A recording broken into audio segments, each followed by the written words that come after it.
Hello everybody, welcome back to another Bleach 5e update video. We are now on update number 20 on the second part of the Armament rework. Now, I don't know if it's noticeable in my voice, but I'm just coming down from a cold. I've been out sick the past few days, so hopefully my voice doesn't sound too bad. You can still understand me well enough, and I can go lay back down once I'm done with this. So let's get through this as soon as possible. And yeah. So first thing I want to go over is the change log for this new update. So we have I have clarified the material of the defense armor and the shield. I know previously it didn't state what exactly the materials they were made of for other kind of RP purposes and such. So I did clarify those, which we'll go over. New innate abilities for each armament. So this I'll go over more in detail once we go through some of them. New damage type classifications, armament type classifications and limitation. Removed once per long rest limit on ascended abilities. We'll go over that as well. Why? And then for the second part, we've reworked light, lightning, poison, projectile, sound, weapon, water, and the wind armaments. Then, of course, updated page numbers. So that's what we're going to be going through in this video today. But before we move on, of course, I have to mention the YouTube channel. I'm up at 119 subscribers now, so it's a pretty good amount. I like it. I'm glad that we're getting up there in numbers slowly but surely. So if you could, I would greatly appreciate it if you guys subscribe to the YouTube channel, like the video, maybe even share it. That would be greatly appreciated. I would appreciate that so much. Would like to get up to 1,000 videos, and I do have some more videos in the works. Some profile videos for each armament type, which kind of goes more in depth in them, show some example builds, and maybe answer some questions for each specific one for some things on how certain things might interact with abilities and such. So keep an eye out for that. I'm gonna get to those as soon as I can. So let me know what you guys think, or if there's any other kind of videos you guys want to see regarding Bleach or Bleach 5e. I'd love to hear any feedback, and I'd love to get any kind of suggestions for content that I could be posting as well. Now, I would also say to subscribe to the Patreon, but in my time of sickness that I've been away, I apparently my page has been removed. As you can see, I've been notified by the Discord community that the Patreon page disappeared. Not sure what that's about. I don't have any emails of breaking any guidelines or doing anything I'm not supposed to, so I have no idea what's up with that. Um, but I did submit a ticket and I did post a tweet, which I have up on the screen. So I'll have it linked in the description as well. If you guys could like the tweet, that would be great. Get some traction on it. Maybe comment on it to hopefully get Patreon to take a look at it and you know be a little quicker on their response because I don't know how long this is gonna take to get resolved. But um, yeah, this sucks. This is a big deal. So um, even more so that I would love you guys to subscribe to the YouTube channel so I don't lose on this. I mean, the income is very minimal, but it helps out. So, um, yeah, this sucks, especially with being sick and missing out work. So, um, please subscribe to the YouTube channel. I'd greatly appreciate it.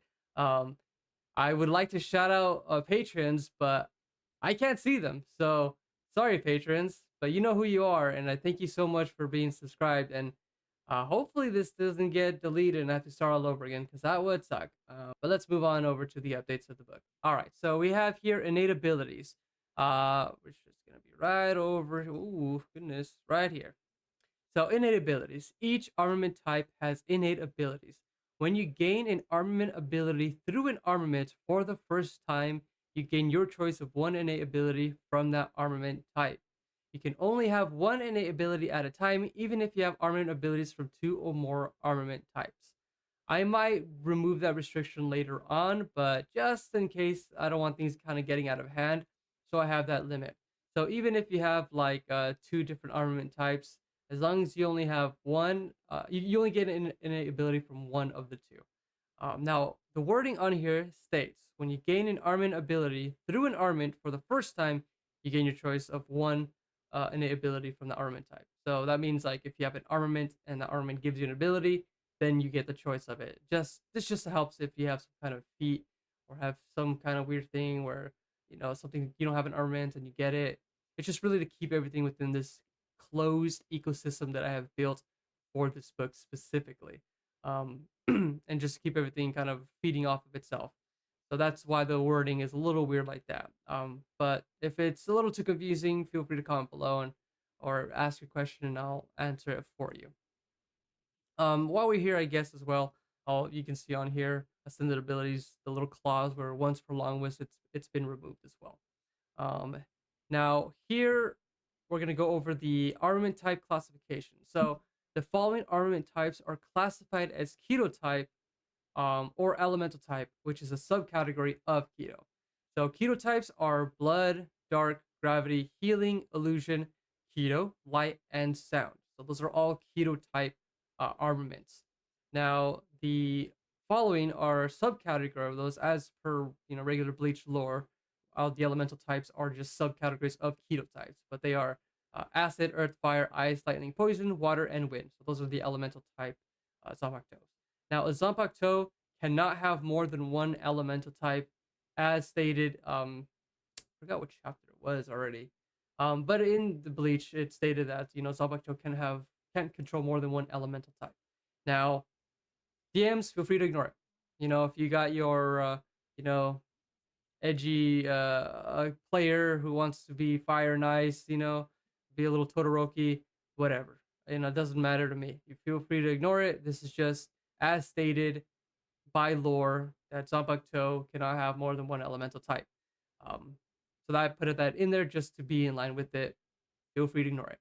We're going to look at the defense innate abilities. So we got alternate armor. Your armor is considered one weight category less, minimum light armor, and you can have the armor material be non-metallic, such as padded, leather, hide, etc.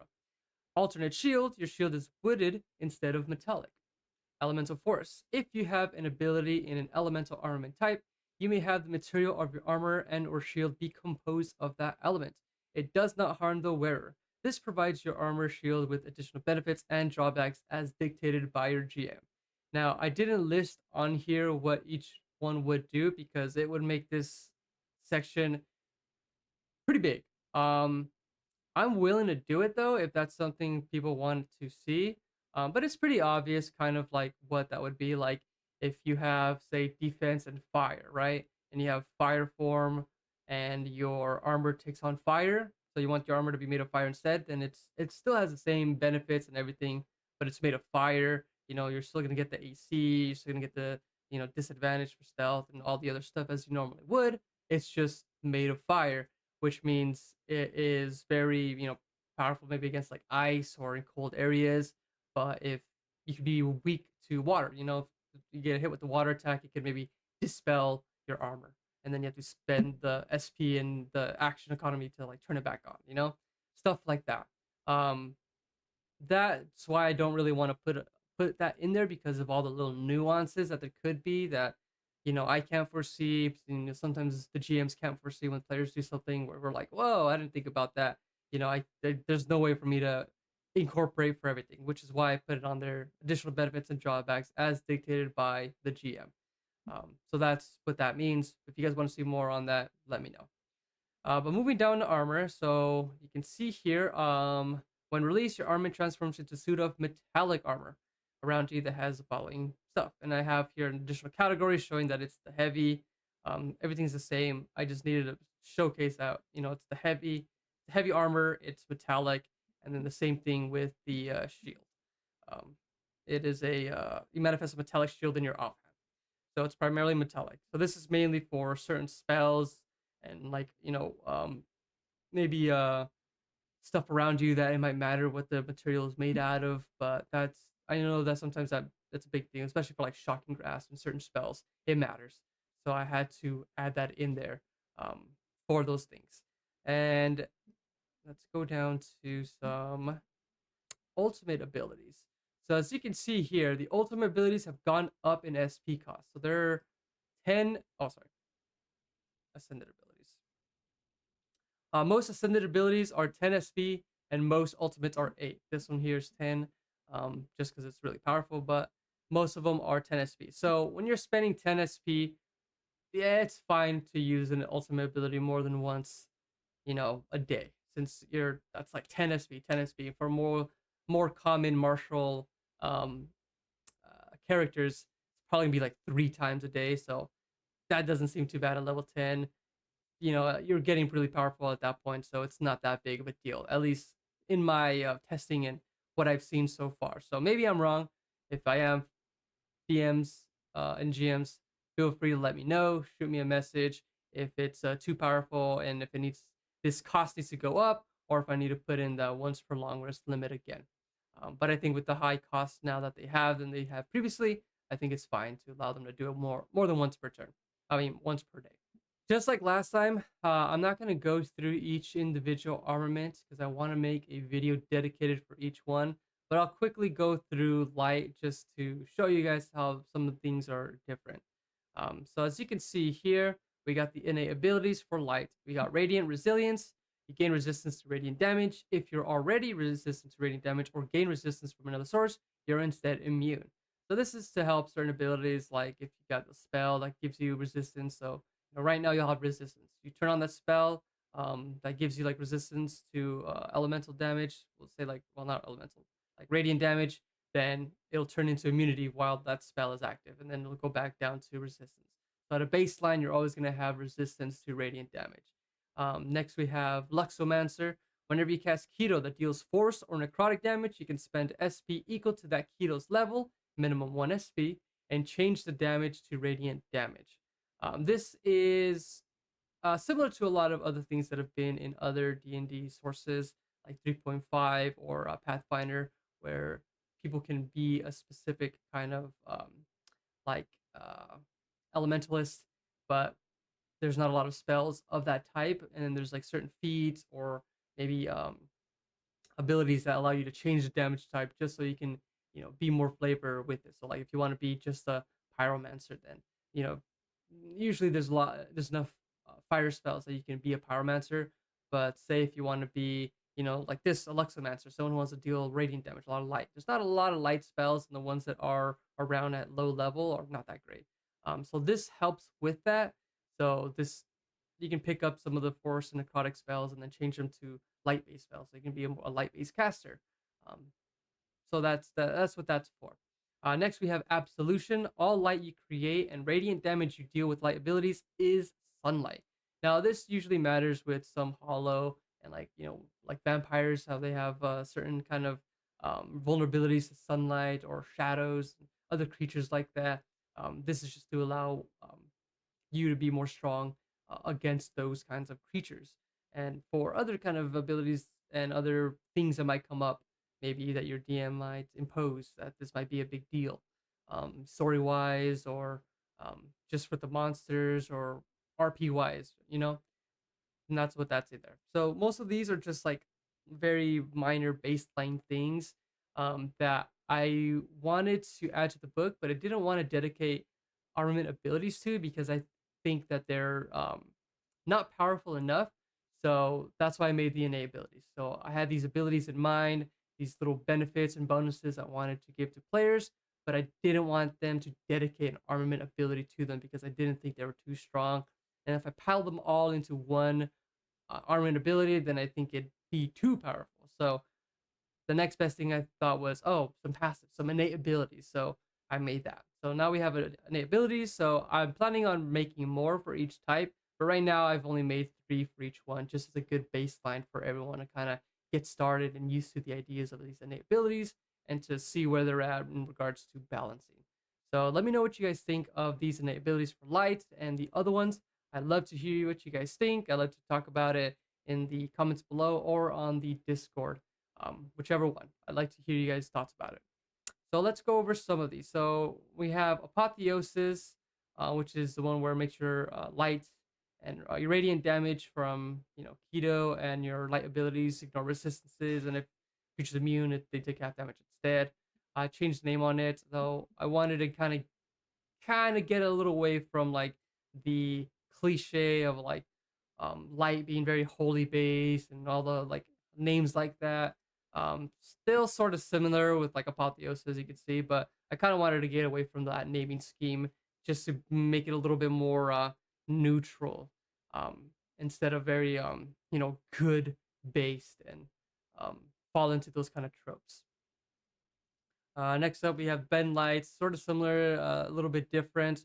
We have incandescence, slightly different than the other one, which I believe was aura of light. As you can see here, a creature you touch becomes grossly incandescent. The creature gains the following benefits for the duration. They shed bright light in a 10-foot radius and dim light for additional 10 feet, resistance to necrotic and fire damage. They have dark vision out to 30 feet. And then reselected for the augments are no concentration, additional bright light, increase of dark vision, creature immune to blindness. Wow. The creature can also see through magical darkness. The creature automatically detects visual illusions and succeeds on saving throws against them. The creature can perceive the original form of a shape changer or a creature that is transformed, or that is transformed by it. See the original form of a changer or a creature that is transformed. Oh, I think I deleted some words here. I'll I'll fix that by the time this comes out. The creature can also see invisible creatures and objects. If a creature ends their turn within 5 feet of the target, they must make a Constitution saving throw or become blinded, and then they can repeat the save. Next up, same thing. We got luminous weapon. Let's look at some. Ooh, Starfield. I like this one. This is a new one that I made for light. This one's pretty cool. 3 light abilities, 4 costs, 1 action, 40 feet, visual somatic weapon, 1 minute. You create up to 4 torch-sized glowing orbs within range that hover in the air for the duration. Each orb sheds bright light in a 5-foot radius and dim light for an additional 5 feet. As a bonus action on your turn, you can move the orbs up to 20 feet to a new spot within range. An orb must be within 20 feet of another orb created by this ability, and an orb blinks out if it exceeds the ability's range. As an action, you can cause an orb to burst in a radius double that of the radius of its bright light. Each creature in the area must make a Constitution saving throw. On a failed save, a creature takes 2d8 radiant damage and is blinded for 1 minute. On a successful save, it takes half as much damage and isn't blinded, and a blinded creature can repeat the save to end it early. Undead and oozes have disadvantage on the saving throw. And you can reselect the ability multiple times, increase the range, increase the duration, create an additional orb, increase the bright light and dim light, and then this one right here. You can cast Keto from the orb as if you were in that spot, and you may activate other light abilities from an orb as if you were in that spot. I'm a big fan of this one. It's pretty cool. Um, but yeah, so let's go over some other ones here. Before we go on, there's a lot of references to other games, TCGs, and the like in a lot of the naming schemes and fluff of the new Armament rework. So if you guys can catch some of them, I'd like to hear you guys in the comments what you guys believe their naming schemes and what they are referring to would be great. So let's go over another one. Swords of Revealing Light. 4 light abilities, SP cost 6, action 6 feet, visual somatic weapon, concentration up to a minute. You create 3 immobile swords of light 30 feet in the air above you. The swords shed bright light in a 20-foot radius and dim light for an additional 20 feet. Each sword emits up to 2 shafts of light, each 5 feet wide, that shine down on threats within range, illuminating them. Creatures, traps, hidden hazards are eliminated in that order. A creature can resist the effects by succeeding on a charisma saving throw. If a creature succeeds on their save, the shaft moves on to the next threat and doesn't illuminate them. The light does not make invisible creatures visible, but their location is known. The light moves with targets for the duration, but are no longer illuminated if they move out of the range. New threats are not revealed as they enter the range. As an action, you can launch a sword at an illuminated creature within range, consuming it. The sword passes through non-magical solid material and other creatures harmlessly. The creature must make a dexterity saving throw. A creature takes 48 radiant damage on a failed save, or half as much damage on a successful one. Undead and oozes have disadvantage on the saving throw. And then you can get more augments, increasing the range, increase the bright light and dim light, how many more shafts of light a sword can emit, and an illuminated creature also has a true form revealed if transformed or polymorph. This does not revert them. So this is pretty cool. But yeah, so I'm not gonna go over the ultimate abilities. I want to save that for a dedicated video for each one. But that's the light armament. Well, that's it, you guys, for this update. There's going to be one final part for the armament rework, and that's going to be generic, oppression, summoning, and I think the Quincy bow abilities might be included in that. It's going to be those last remaining four, but I think those are like the biggest armaments that are going to require the most attention. Um, this is probably going to be the last time I touch summoning, and I'm probably never going to touch it again. I have not received much feedback regarding summoning. I don't think anyone's playing it. And like last time, I got rid of the bounce because nobody was playing them, and I got no feedback on them. And then now in the Discord, I got a lot of people that wanted bounce to come back. So now they're back on the to-do list to get added back. But it looks like the same thing is happening to summoning. I'm pretty sure. I don't know if I'm gonna get rid of it, but I'm gonna just stop development on it and stop support on it because it's been a headache. It's either too powerful or just awful and weak. So I have yet to find a good balance on it. Any suggestions, feel free to post in the comments or go on the Discord and let me know because I'm just about ready to give up on summoning, unfortunately. The Patreon. Um, I have no idea what to do about this. If my page doesn't get back, if I have to redo it all over again, I don't know if I want to. That was a lot of work, really, to put into it, and boy, having to go through and repost everything again would be really tough. So I don't know. I heard there's now like Discord is kind of doing stuff where you can kind of do like a Patreon and set up perks and tiers where people can get access to content. I'll maybe look into that. Everyone else, let me know. Is there anything else like Patreon that's out there that I can look into? Because if Patreon's gonna just up and remove my page whenever they want with no kind of warning, I don't feel like I want to be on here, and I don't really have the know-how to create my own website to make that and use that instead. So yeah, I'd love to get any kind of assistance, guidance, and suggestions on what I should do if I don't get my Patreon page back. If I don't, that'd be weird, but um, yeah, I'm not sure what's up with that. Even more so for you to keep an eye out and subscribe to the YouTube channel and be up to date with this, as this is probably going to be the best place to keep up to date with the content that I put out. Um, I'm looking to go somewhere else other than GM Binder, but at the moment, this is going to be the last update for a while. Because as you can see from the updates, I have been at it non-stop. So I'm going to take a break with the updates of the book because I want people to settle down with the new updates, the new changes, and really get used to and accustomed to them, and not me changing them, as fast as I have been. So I want people to really kind of take in the updates, take in the new rework, and I'm gonna see if I can start up a new campaign and really get some hard testing into it as well. So don't expect an update for the book until I believe March. I think that's when the next update's going to be out because I want to give myself a break. Normally, people do this around like, December, towards the end of the year, but um, I've been hard at work on it. Just want to make sure the new year started with this fresh update and we continue on and get hopefully some new faces in, some new people to join the community and to test out these new reworked armament abilities. So you're not going to see an update for the book for that. I'll post it on here as well, just so people are aware of it. But I'm not gone. I'm not disappearing, really. I'm just taking a break, letting these updates settle and let these changes really for you guys to really soak in these new updates. So if there's any other questions you guys have, feel free to shoot me a message on Twitter, uh, put a comment below, or message me on Discord. I'll answer you guys' questions you guys might have regarding the book, questions on maybe your campaign on how to handle certain things. Feel free to message me. I'll message back as soon as I can. But with all that, thank you guys so much for supporting me. Thank you guys for all the support I've gotten, how far I've come with this book so far. It's been great.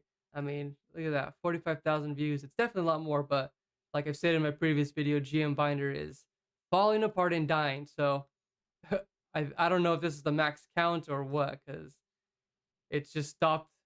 The count stopped at this number for like 2, 3 months now, maybe longer, because I haven't really been keeping an eye on it. But yeah, thank you guys so much.